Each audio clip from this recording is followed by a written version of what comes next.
Good afternoon, Dan Willis here, and in this video we're going to talk about late payments, specifically credit card late payments. So you can get a 30-day, 60-day, 90-day, and I believe even a 120-day late payment with an active credit card. This late payment's going to go up on your credit report, and that late payment is going to be a negative item when your credit score gets calculated, and it's going to cause your credit score to be lowered. So often, if this credit card is still open, meaning you're using your credit card, contact the company and say, hey, you're reporting a late payment about my account. Can you stop reporting that information? And oftentimes, as long as you have a few months of on-time payments or you haven't been late every single month, as long as it's just kind of an unusual happenstance that you had a late payment, a lot of credit card companies will agree to stop reporting that information. And by not having a late payment on your credit report, it'll help improve your credit score.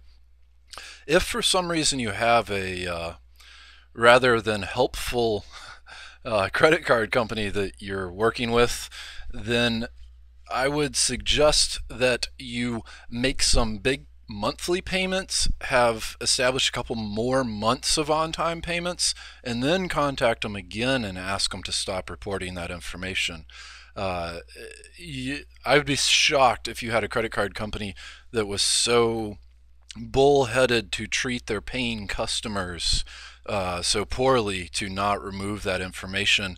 And you can always ask to speak to a supervisor, because whom you're talking with may not have the authority or the ability to say, all right, we need to stop reporting this information. This is a good customer.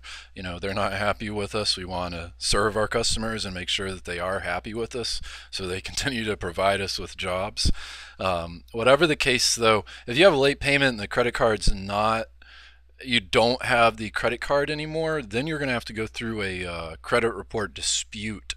You'll have to dispute all three of the credit bureaus. They're going to conduct an investigation where they contact the credit card company, and if you don't have an account with them anymore and it's not active, and as long as they aren't continuing to contact you, like ideally they would have sold your debt to a collection agency to contact you, so they've written it off for tax purposes. Very often that credit bureau investigation, the item won't get verified and it'll get removed from your credit report. So whatever the case, if you have a late payment, if it's an active credit card, contact the company and ask them to remove it out of goodwill and the fact that you're a paying customer.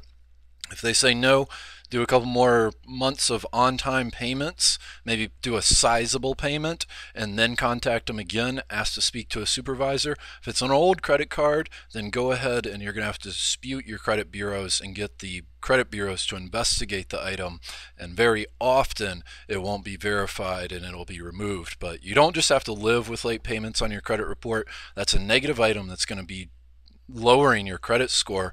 And if you're applying for a mortgage or getting a car loan, I mean, we're talking about real dollars and real cents, and it's all based off of this credit score about you. It's got to be the most important and influential factor or piece of information about you and your finances. And this is Dan Willis. Visit yourbadcreditcard.net. We've created a free report. It's the 7 super simple steps to clean your credit report. Visit yourbadcreditcard.net, sign up for our newsletter, and we'll send it over to you for free. Have a great afternoon. Please leave any comments or questions below. Please like this video, and look forward to speaking to you soon. Take care.